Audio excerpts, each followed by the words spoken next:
Саламатсыңарбы балдар? Кутмандуу күнүңөр менен. Бүгүн энергиянын сакталуу закону жана анын турмуш тиричиликте колдонулушу деген теманы өтөбүз.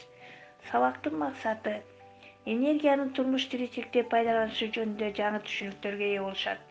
Энергияны турмушта пайдалануу менен физика сабагына болгон кызыгуусу жогорулайт. Билгенин айтып ой бөлүшүүгө көнүшөт. Жаратылышты коргоого тарбияланышат. Нерсенин потенциалдык жана кинетикалык энергияларынын суммасы толук механикалык энергияга ээ болот. Нерсенин толук механикалык энергиясы жоголбойт жана жоктон пайда болбойт. Ал бир түрдөн экинчи түргө өтүп турат. Жаратылышта, техникада жана күндөлүк турмушта механикалык энергия бир түрдөн экинчи түргө өтүп турган учурларына көп эле байкайбыз. Башкача айтканда, нерсенин потенциалдык энергиясы кинетикалык энергияга жана тескерисинче нерсенин кинетикалык энергиясы потенциалдык энергияга ээ болуп турат. Кинетикалык энергия деген өзү баардык кыймылдагы нерселер кинетикалык энергияга ээ болушат. Мисалы, кыймылдагы машиналар, баардык учуп бараткан нерселер жана төмөн түшүп же жогору көтөрүлүп бараткан нерселер кинетикалык энергияга ээ болушат. Нерсенин кинетикалык энергиясы кыймылдагы нерсенин массасын анын ылдамдыгынын квадратына көбөйткөн көбөйтүнүшүнүн жарымына барабар экендигин билебиз.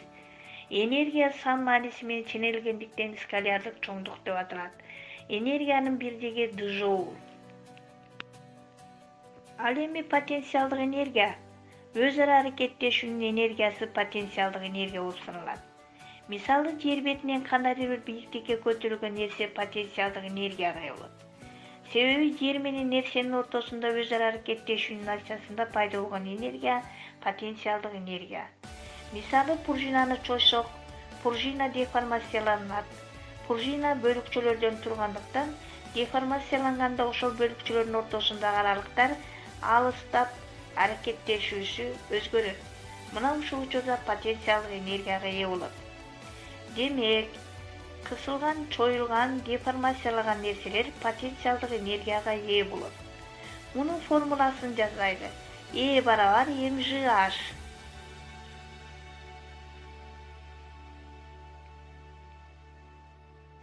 Тело бир эле учурда кинетикалык жана потенциалдык энергияга ээ болушу мүмкүнбү? Айлана чөйрөгө байкоо жүргүзүп көрүп, учуп бараткан канаттуулар, тебилген топ, ыргытылган таш жана башка ушул сыяктуулар бир эле учурда потенциалдык жана кинетикалык энергияга ээ болушат. Эмне үчүн? Себеби бул телолор кыймылга келишкендиктен кинетикалык энергияга ээ болушса, жердин бетинен белгилүү бир бийиктикке көтөрүлгөндүктөн тиешелүү потенциалдык энергияга да ээ болушат. Телонун толук механикалык энергиясы өзгөрбөйт. Телонун кинетикалык энергиясы потенциалдык энергияга, потенциалдык энергиясы кинетикалык энергияга айланат. Кыймылдагы абада кинетикалык энергияга ээ болот. Ошондуктан катуу шамал топуракты, чөп-чарды, майда шакылдарды учуруп кетет. Шамалдын энергиясында адамдар өз турмушунда пайдаланышат. Мисалы, жел тегирмен дайыма шамал болуп турган жерге курулат. Анын негизги бөлүгү айлануучу бара болуп эсептелинет. Барага шамал келип тийгенде ал айлана баштайт. Ушундай жол менен суунун энергиясы суу тегирменде колдонулат. Тегирмендин иштеш үчүн аккан суунун деңгээлин бир аз жогору көтөрүп, суунун потенциалдык энергиясын көбөйтүү керек. ГЭСтерде суунун энергиясын пайдалануу үчүн алгач бийик плотинаны курушат. Плотинадагы суу анын бийиктигине жараша чоң потенциалдык энергияга ээ болот. Плотинадан агып чыккан суу төмөн карай кыймылга келип, анын потенциалдык энергиясы ошондой эле чоңдукта кинетикалык энергияга айланат. Суунун кинетикалык энергиясы электр генераторуна туташтырылган турбина айлантып, анда электр тогун пайда кылат. Ошентип суунун кинетикалык энергиясынын эсебинен электр энергиясы иштелип чыгат. Бул мисалда алгач суунун потенциалдык энергиясы кинетикалык энергияга, андан кийин ал турбинанын кинетикалык энергиясына өтөт. Турбинанын кинетикалык энергиясы электр энергиясына айланат.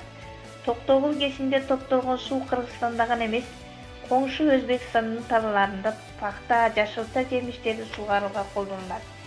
Биз бул жаратылышыбыздын байлыгын туура пайдалануу жактарынын бир гана көрсөткүчү болуп саналат. жана сууну санамжалдуу пайдалануу ар бирибиздин милдетибиз.